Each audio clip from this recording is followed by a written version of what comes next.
Rohit Sharma joins us from Washington. This is, Rohit, really about every constituency, every county, every state, every voter mattering, because it's every little vote that in the end will determine who wins or loses this big presidential election.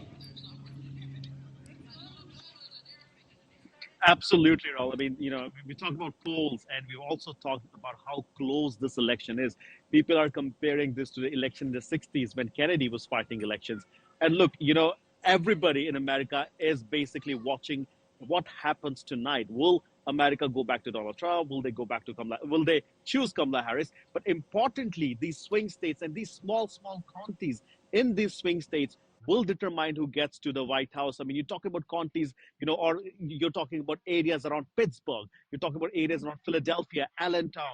You're talking about Maricopa County in Arizona. You're talking about the Wake County in North Carolina.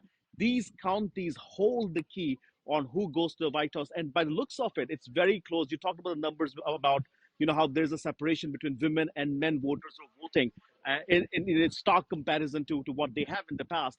Also, the fact that, Raul, like, if 10 years ago somebody would have said that Donald Trump would be on stage with Muslim Americans, with Arab Americans, trying to appeal to Hindu Americans, trying to appeal to Latinos and black men, nobody would have bought it. It is that close of an election where Donald Trump is getting out there. He's putting himself out there, trying to build this coalition because he knows this election is very close.